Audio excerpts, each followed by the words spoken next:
যত অপরাধী আছে জেলে সব অপরাধী বিএনপির অপরাধী। এদের মামলা তো তাদের বিভিন্ন অপরাধের উপর মামলা, তবে এই মামলাগুলো আরো দ্রুত শেষ করে এগুলির শাস্তিগুলি আরো দিয়ে দেওয়া উচিত। গোটা জাতি মনে করে যে আপনি ষড়যন্ত্র করে আন্দোলনকারী গণতন্ত্রকারী সত্য কথা যারা বলে, যারা গণতন্ত্রের পক্ষে সোচ্চার, তাদের বিরুদ্ধে বিভিন্ন নাশকতার মামলা, মিথ্যা মামলা দিয়ে আপনি তাদেরকে কারাগারে পুরে রেখেছেন। এর প্রমাণ আছে।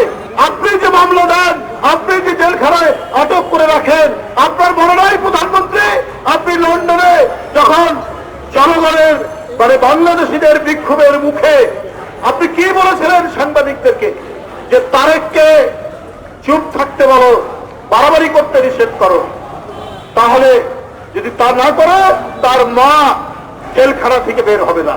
আপনার এই কথাটাই তো প্রমাণ করে যে আপনি বিএনপির নেতাকর্মী, এখন দেশনেত্রী বেগম খালেদা জিয়া, দেশনায়ক তারেক রহমান থেকে তৃণমূলের একজন কর্মী, সবগুলোই আপনার নির্দেশে, আপনার কথায় আপনার তাদেরকে জেলে পোড়া, তাদের নামে মিথ্যা মামলা দাও, তাদের নামে সাজা দাও, এটা প্রমাণিত। সভাপতি অ্যাডভোকেট মুন্নি উপস্থিত আছেন।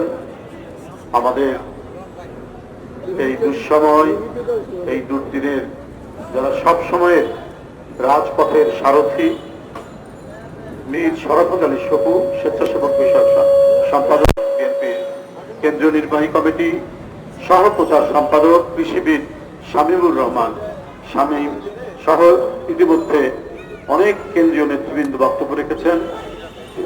ছাত্র দলের কেন্দ্রীয় কমিটির নবনির্বাচিত সাধারণ সম্পাদক নাসির সহ সবাইকে আমি আন্তরিক প্রীতি জানাচ্ছি, শুভেচ্ছা জানাচ্ছি, সংগ্রামী অভিনন্দন জানাচ্ছি যে আপনারা আপনাদের সহকর্মী, আপনাদের সতীর্থকে আপনারা ভুলে যান।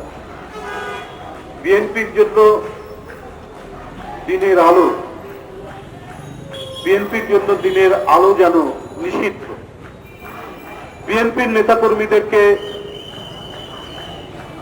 তাদের যে মুক্ত বাতাস গ্রহণ করা যেন নিষিদ্ধ, তাই এদেরকে প্রায়শই কারাগারের মধ্যে থাকতে হয়। বিনা কারণে বিএনপির নেতা কর্মীরা তাদের যেন স্থায়ী ঠিকানা হয়ে গেছে, তাদের যেন স্থায়ী ঠিকানা হয়ে গেছে কারাগার। বন্ধুরা, বিএনপির শীর্ষ নেতৃবৃন্দ সহ মহাসচিব, স্ট্যান্ডিং কমিটির মেম্বার, ভাইস চেয়ারম্যান, যুগ্ম মহাসচিব, নানা পর্যায়ের কেন্দ্রীয় নেতৃবৃন্দরা সহ আজকে দীর্ঘ 3.5 মাস 4 মাস কারাগারে থেকে তারা বেরোলেন। কিন্তু এই কারাগারে ঢোকানো, ধরে ফেলা, তারান্তরিত করার এই কর্মসূচি, শেখ হাসিনার কর্মসূচি যেন শেষ হচ্ছে। আবার মনে হয় তিনি একটি ফোবিয়া, একটা আতঙ্কের মধ্যে বোধহয় ভুগছেন। কারণ তিনি জানেন যে তার জনসমর্থন নেই। জনসমর্থন না থাকলে সেই সরকাররা প্রচন্ড স্বেচ্ছাচারী হয়, ফ্যাসিস্ট হয়ে উঠে এবং জনগণের আওয়াজ পেলেই নির্মমভাবে সেটাকে দমন করে। সেই দমনের প্রক্রিয়া নানা রকম। কারাগারের ভিতরে তাদেরকে বন্দী করে রাখা, আয়না ঘর তৈরি করা, রাস্তাঘাটে সন্ত্রাসী লেলিয়ে দেওয়া, অথবা আইন শৃঙ্খলা বাহিনী কর্তৃক ব্যাপকভাবে বেধড়ক মারপিট করা, এটাই চলে। সেই জিনিসটি আমরা বর্তমানে দৃশ্যমান দেখছি। এত নেতৃবৃন্দ একটা দামি নির্বাচনকে সামনে রেখে কারাগারে ছিলেন। নেতা কর্মীরা প্রায় 3.5 মাস 4 মাস, প্রায় 25 থেকে 26 হাজার নেতা কর্মী, তাদের অনেকেই এখনো, কয়েক হাজার এখনো বন্দী আছে। তারপরে কেন হাবিবুন নবী খান সোহেল কারাগারে, মীর নওয়াজ আলী কারাগারে, সাইফুল ইসলাম নীরব কারাগারে, তাহলে কেন হাবিবুর রশিদ হাবিব কারাগারে,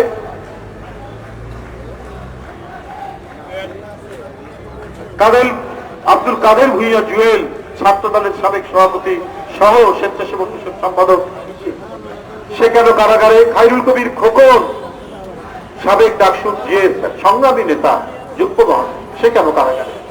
এর জবাব কি শেখ হাসিনা দেবেন? উনি তো দিতে পারবেন না। উনি দিতে যদি পারতেন তাহলে তিনি অবাধ সুষ্ঠু নির্বাচন দিতেন। কারণ জবাব একটা উনার মনের মধ্যেই আছে, আমাকে যেন তেন প্রকারে টিকে থাকতে হবে, আমাকে টিকে থাকতে হবে। তিনি আজকে বলেছেন যে রাজবন্দী কেউ নেই, রাজনৈতিক কারণে কেউ বন্দী নেই, এরা বিভিন্ন মামলার আসামি, অপরাধী। তো রাজবন্দী বলে কোনো আইনি ভাষা আইন গ্রন্থে লেখা নাই। আমিও আইনে পড়াশোনা করেছি, কোথাও আইনে লেখা নাই।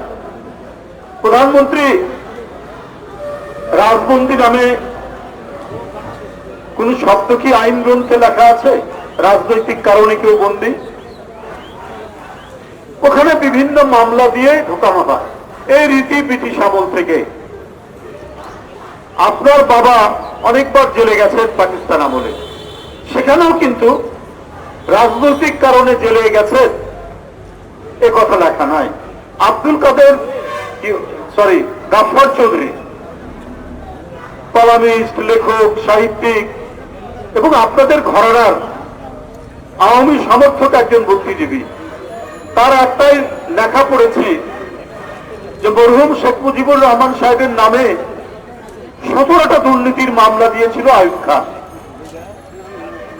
কিন্তু সারা দেশের মানুষ মনে করত উনি সহ আরে অনেক যেসব রাজনীতিবিদদেরকে বিভিন্ন মামলায় কারাগারে ঢোকানো হয় বিভিন্ন নামে, বিভিন্ন মামলা দিয়ে, মানুষ তাই মনে করত যারা রাজবন্দী। এইরকম উপমহাদেশে অনেকেই কারাগারে গেছেন ব্রিটিশ আমলে, তাদের নামেও বিভিন্ন মামলা দিয়ে তাদেরকে কারাগারে নেওয়া হয়েছে, তাদের উপরে বিচার করা হয়েছে। জওয়াহরলাল নেহরু, মহাত্মা গান্ধী, মৌলানা মোহাম্মদ আলী, মৌলানা শওকত আলী, কত নেতৃবৃন্দ। কোথাও কিন্তু রাজনৈতিক কারণ লেখা থাকে না। যারা কায়েমি শাসক গোষ্ঠী তারা বিভিন্ন ধরনের অপরাধ দিয়ে সেখানে তাদের নাম দেয়। আপনি বলছেন যে এরা বিভিন্ন মামলার আসামি, এটা তো আপনি বলছেন।